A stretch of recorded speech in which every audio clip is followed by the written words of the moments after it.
आज हम लोग सीखेंगे क्लास 5 का पार्ट 3 संक्रियाएं। ठीक है, आप लोग पेज नंबर जो है 25 है, आप लोग निकाल लीजिएगा।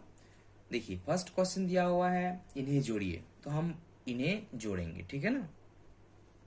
इन्हें जोड़िए। सबसे पहला क्वेश्चन दिया हुआ है, क्वेश्चन है 46050। तो पहले को हम लोग क्या करना है, इसको स्थानीय मान के अनुसार जोड़ना है। तो हम लोग पहला वाला जो है उसको हम लोग लिख लेते हैं। दूसरा क्या दिया हुआ है, 2035। 2035 जो ये 2035 है, इसे हमें स्थानीय मान के अनुसार लिखना है। तो स्थानीय मान के अनुसार हम लोग क्या करना है कि ऐसे नहीं, कुछ बच्चे क्या करते हैं, उनको पहले से लिखना स्टार्ट कर देते हैं। और आपको अगर स्थानीय मान से जोड़ना आता है तो हम लोग जहाँ पे आपका स्थानीय मान बैठ रहा है, हम उन्हीं प्रकार से इसको जोड़ेंगे।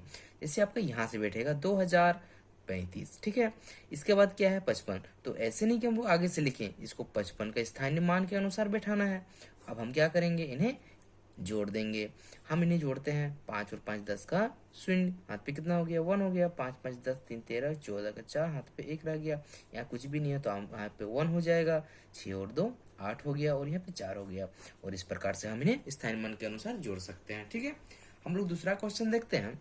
इसमें है 83820। इसके बाद क्या है 217। तो 217 को हम लोग स्थानीय मान के अनुसार कहाँ लिखेंगे, यहाँ लिखेंगे 217। उसके बाद क्या है 8767। तो हम लोग 8767 को आगे से नहीं लिखना है, इसका स्थानीय मान के अनुसार लिखना है 8767। और हम क्या करेंगे, इन्हें जोड़ देंगे। 7 14 का 4, हाथ पे 1 रह गया। 3 6 9, 10 का शून्य, हाथ पे 1 रह गया। 8 2 10 17, 18 का 8, हाथ पे 1 रह गया। 8 11 12 का 2, हाथ पे 1 रह गया। 8 और 1 9 हो गया, ठीक है। और इस प्रकार से इसे जोड़ लेना है। अगर समझने में दिक्कत होती है तो क्या करना है, अगर कोई भी संख्या जोड़ने के लिए कहा जाएगा तो एक बात याद रखेंगे कि ये जो आपकी बाईं तरफ होती है, बाईं तरफ में अगर कोई संख्या छूट रहा है तो कोई दिक्कत नहीं। इसकी जो दाहिनी तरफ रहती है, इसे हमें क्या करना है, एक समान करना है। दाहिनी तरफ हम एक समान कर देंगे तो स्थानीय मान पे मिल जाएगा। लेकिन स्थानीय मान सीखना बहुत जरूरी है कि उसकी स्थानीय मान कहाँ है। इस प्रकार से हमें इसे लिखना है, पहले लिखने के बाद इन्हें जोड़ देना है। और बाकी की जो भी क्वेश्चन है, उन सभी को आपको खुद से जोड़ना है स्थानीय मान के अनुसार। अगर किसी में दिक्कत होता है तो आप हमें कमेंट करें, हम इसके बाद वाला वीडियो में इसको सॉल्व करेंगे, ठीक है ना। इसके बाद वाले जो क्वेश्चन है हम इनको सीखते हैं। चलिए क्वेश्चन नंबर 2 हम लोग सॉल्व करते हैं। क्वेश्चन नंबर 2 में कहा गया है, सोनी के पास 4635 रुपए है, सीमा के पास 575 है, और सिंपी के पास 75 रुपए है।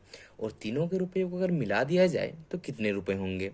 तो तीनों के रुपये को हम लोग कैसे मिलाएंगे, तीनों के रुपये को हम लोग जोड़ देंगे। चलिए सबसे पहले किसके पास, सोनी के पास। तो हम लोग लिखते हैं सोनी के पास। सोनी के पास कितने रुपए हैं, 4635 रुपए हैं। और आपके सीमा के पास, सीमा के पास कितना रुपए हो रहा है, देखिए सीमा के पास है 575 रुपए। तो क्या करना है, इन सबको स्थानीय मान के अनुसार ही लिखना है, ठीक है। सबको हम स्थानीय मान के अनुसार लिखेंगे तभी हम इसको जोड़ पाएंगे सही से। और सिंपी के पास, सिंपी के पास कितना है, सिंपी के पास आपका है सिर्फ 75 रुपीज़। तो इसको भी हम लोग क्या करते हैं, स्थानीय मान के अनुसार सबको लिख के और क्या करेंगे, जोड़ देंगे। आपका यहाँ पे हो गया 15 का 5, हाथ पे 1 रह गया। 14 8, हाथ पे 1 रह गया। जी बिल्कुल, आप इस प्रकार से इसे जोड़ लेंगे। हम सिंपल जिस तरह जोड़ रहे हैं आप आराम से जोड़ सकते हैं। और क्या कहा गया है, क्वेश्चन को पहले पढ़ना है अच्छा से कि सोनी के पास इतने रुपए है, सीमा के पास इतने रुपए है, और सिंपी के पास इतने रुपए है। और तीनों को आराम से जोड़ देना है। लेकिन जोड़ने पे ध्यान रखेंगे कि सभी को कैसे जोड़ना है, हमें स्थानीय मान के अनुसार जोड़ना है। बस बन गया। चलिए हम लोग क्वेश्चन नंबर 3 लिखते हैं।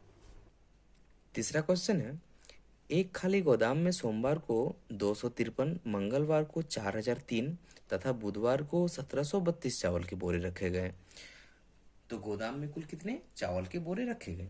तो चलिए सोमवार को आपको रखा जाता है कितना, सोमवार को 253 चावल के बोरे रखे गए। मंगलवार को, मंगलवार को आपके चावल के बोरे 4003 रखे गए। और बुधवार को कितने चावल के बोरे रखे गए हैं, बुधवार को 1732 चावल के बोरे रखे गए। अब क्या करेंगे, सबको जोड़ देना है। चलिए जोड़ते हैं। 3 और 3 6, 6 और 2 8 हो गया। Very good. चलिए 5 और 3 8 हो गया। यहाँ पे 2 है, 2 और यहाँ पे 0 है तो कुछ भी नहीं होगा। 2 और यहाँ पे 7 जोड़ देना है, 2 और 7 कितना हो गया 9। और यहाँ पे देखिए यहाँ पे कुछ भी नहीं है तो यहाँ पे कुछ भी नहीं जोड़ना है। यहाँ पे 4 है और यहाँ पे 1 है तो 4 और 1 5 सिंपल जोड़ना है। ऊपर में कुछ भी नहीं है, ऊपर में कुछ रहता तो उसको जोड़ना रहता है ना। यहाँ पे कुछ भी नहीं है तो उसको छोड़ देना है। आराम से आपको इस तरह जोड़ लीजिएगा, ठीक है। और जिनको समझ में नहीं आ रहा है कमेंट बॉक्स में कमेंट जरूर करें, आपको दोबारा समझाया जाएगा।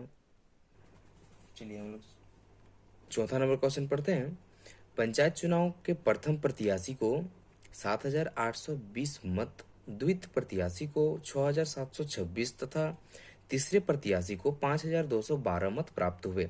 मतदान की कुल मत कितने पड़े? मत मतलब होता है आपका वोट, ठीक है। एक वोट हो रहा है जिसमें पंचायत चुनाव में प्रथम प्रत्याशी जो फर्स्ट आया उसको 7,820 वोट मिले। जो सेकंड आए हुए हैं सेकंड को मिला है 6,726 वोट मिले हुए हैं। और जो थर्ड पोजीशन में रहे उनको मिला हुआ है 5,212 वोट। तो क्या करना है, तीनों को वोट का मतदान कुल कितना हुआ, कुल जहां पे बोल देंगे वहां पे हम इसको जोड़ देंगे ना। चलिए इसको जोड़ देते हैं। 6 और 2 कितना हो गया 8, 2 और 2 4 और 1 5, 8 और 7 15, 15 और 2 कितना हो गया 17 का 7 हाथ पे रख गया 1, 7 और 6 13, 13 5 18 और 1 19। चलिए इस प्रकार से हम इसे जोड़ लेंगे, ठीक है ना।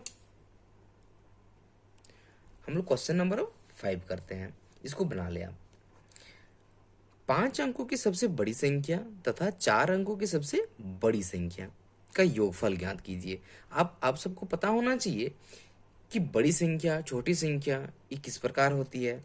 ये हम नेक्स्ट वीडियो में बताएंगे आपको अच्छा से। फिलहाल इसमें जो आपको बता रहे हैं आप उन्हें सीख लीजिए, और जो बच्चे सीखे हुए हैं बहुत बढ़िया हैं। 5 अंकों की सबसे बड़ी संख्या क्या होती है, देखिए 5 अंकों की हमें अगर सबसे बड़ी संख्या प्राप्त करनी होती है तो वो आपका होता है, ये देखिए 5 अंकों की बड़ी संख्या आपका, इसे हम लोग पढ़ सकते हैं इकाई दहाई सैकड़ा हजार 10,000 99,999। ये आपके 5 अंकों की सबसे बड़ी संख्या होती है। और कह रहा है आपके 4 अंकों की सबसे बड़ी संख्या, तो 4 अंकों की सबसे बड़ी संख्या क्या हो जाएगा 9,999। ये हो गया आपकी 4 अंकों की सबसे बड़ी संख्या। ये हो गया आपके 5 अंकों की सबसे बड़ी संख्या, 5 अंकों की सबसे बड़ी संख्या ये है। और ये आपका 4 अंकों की सबसे बड़ी संख्या है, ठीक है ना। अब क्या कर रहा है कि दोनों की योगफल ज्ञात कीजिए, तो दोनों को हम लोग जोड़ देंगे। चलिए हम लोग जोड़ते हैं। 9 और 9 18 का कितना हो गया, चलिए इसको हम लोग जोड़ लेते हैं। 9 9 18 का 8 हाथ पे 1 रह गया, 9 9 18 और 1 19 का 9 हाथ पे 1 रह गया। फिर से 9 9 18 और 1 19 का फिर से आपका 9 लिख दीजिए, 9 9 18 फिर से 1 19 का 9 लिख दीजिए, और 9 और 1 10। इस प्रकार से हम इसे जोड़ लेंगे, 5 अंकों की बड़ी संख्या और 4 अंकों की बड़ी संख्या को, ठीक है। चलिए हम लोग नेक्स्ट क्वेश्चन पे आते हैं। चलिए हम लोग छठा नंबर क्वेश्चन पढ़ते हैं। एक साइकिल का मूल्य 3,672 रुपये है, कूलर का मूल्य 9,520 रुपये है, और एक कंप्यूटर का मूल्य 26,780 रुपये है। राजेश को अगर तीनों खरीदना है तो कुल कितने रुपए की आवश्यकता होगी? तो हम लोग क्या करते हैं, उनके पास राजेश के पास कुल कितना रुपए होना चाहिए तीनों खरीदने के लिए, तो तीनों के मूल्य को हम लोग जोड़ देते हैं।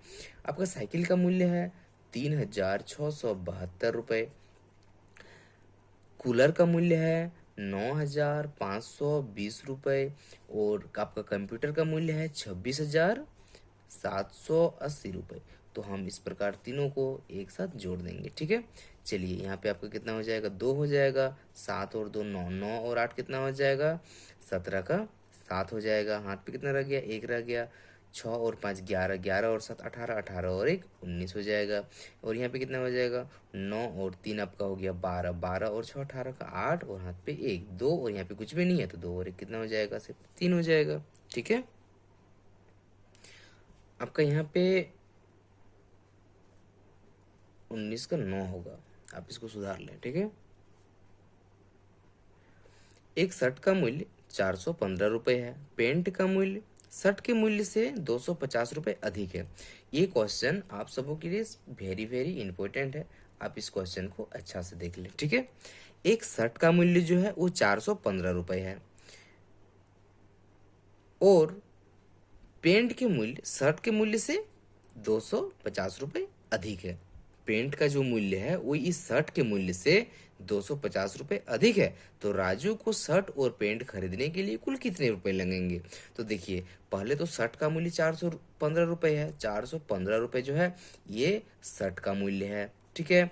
और उसके बाद क्या कह रहा है कि पेंट का मूल्य जो है वो शर्ट के मूल्य से 250 रुपये अधिक है। मतलब ये जो है ये तो ऑलरेडी शर्ट का मूल्य में पहले से है ही। पेंट का मूल्य जो है उस पेंट का मूल्य में 415 रुपये जो है ही, और उसमें इतना रुपए अधिक है, मतलब 250 रुपये इसमें और अधिक है। तो 250 रुपये क्या करेंगे, सबसे पहले इसमें हम लोग जोड़ लेंगे। 5 हो गया यहाँ पे, 5 और 1 6 हो गया, 7 6 यहाँ हो गया। मतलब आपका जो शर्ट का मूल्य है पेंट का मूल्य शर्ट का मूल्य से 200 अधिक है। तो पेंट का आपका मूल्य कितना हो गया? पेंट का मूल्य हमने यहाँ पे निकाला 665 रुपये। 665 रुपये है, और 665 रुपये हम लोग क्या करेंगे, दोनों को हम लोग जोड़ देंगे। 5 5 10 का शून्य, हाथ पे कितना रह गया? 1 रह गया। 6 और 1 7 और 1 8 हो गया। 6 और 4 10 हो गया, ठीक है। देखिए, आप लोग को मैं ये क्वेश्चन दोबारा से समझा देता हूँ। शर्ट का जो मूल्य है वो 415 रुपये है, लेकिन कह रहा है कि पेंट का मूल्य जो है वो शर्ट का मूल्य से 250 रुपये अधिक है। मतलब 415 रुपये तो शर्ट का मूल्य पहले से है ही, और उसमें पेंट का मूल्य जो है इससे अधिक इतना है। मतलब 265 रुपये पूरा पेंट का दाम जो है 665 रुपये है। इसलिए हम लोग शर्ट का दाम जो है मूल्य 415 रुपये जोड़ेंगे, और पेंट का मूल्य जोड़ेंगे 665 रुपये। कुछ बच्चे क्या करते हैं कि इसके साथ इसको जोड़ देते हैं, जो आपका गलत हो जाएगा। इस प्रकार इसको न बनाएं। यहाँ पे पेंट का शर्ट के मूल्य से पेंट के मूल्य को 250 रुपये अधिक करें, उसके बाद इसको जोड़ना है, ठीक है। चलिए हम लोग नेक्स्ट क्वेश्चन पे आते हैं। चलिए हम लोग नेक्स्ट किताब से सीखने वाले हैं।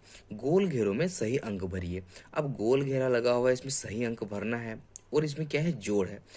इसमें हमको समझना ये है कि यहाँ पे देखिए पहले 6 लिखा हुआ है, यहाँ पे आखिर में ऐसा कौन सा सही अंक होगा जिसको जोड़ने से 9 होता है। तो 6 में क्या जोड़ेंगे कि 9 होगा। तो आप समझ सकते हैं 6 में अगर हम लोग 3 जोड़ते हैं तो 9 होगा, ठीक है ना। चलिए, यहाँ पे 3 है और यहाँ पे 6 है, तो दोनों को जोड़ेंगे तो कितना होगा, यहाँ पे नीचे में 9 होगा, खाली जगह को भर दिए। यहाँ पे 7 है, यहाँ पे कुछ भी नहीं है, तो 7 में क्या जोड़ेंगे कि 9 होगा। 7 में 2 जोड़ने से 9 होता है। यहाँ पे कुछ भी नहीं है, और यहाँ पे 1 है, तो इसमें आखिर में 1 में क्या जोड़ेंगे कि 1 ही होगा, तो 1 में 0 जोड़ेंगे तो 1 होगा, ठीक है।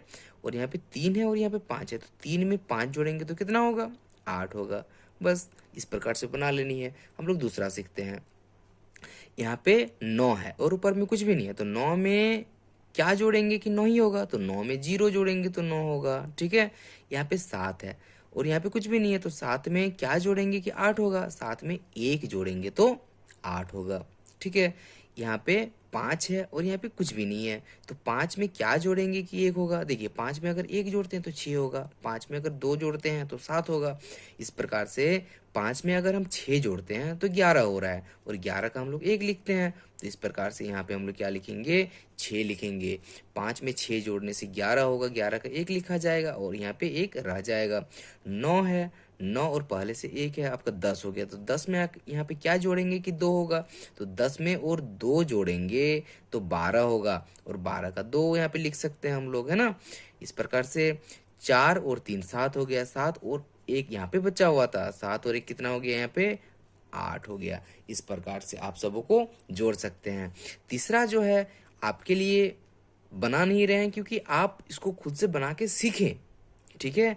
जिस प्रकार से दोनों बनाया गया है, तीसरा को आप खुद से बनाइए और इसे सीखिए। अगर कोई दिक्कत होती है तो आप हमें कमेंट कीजिएगा, आप उनका रिप्लाई हम जरूर देंगे आपको, ठीक है। और जिन्होंने भी अभी तक इस चैनल को सब्सक्राइब नहीं किया है, कृपया इस चैनल को सब्सक्राइब कर लीजिए, क्योंकि आगे रोजाना आपको वीडियो मिलती रहेगी, ठीक है।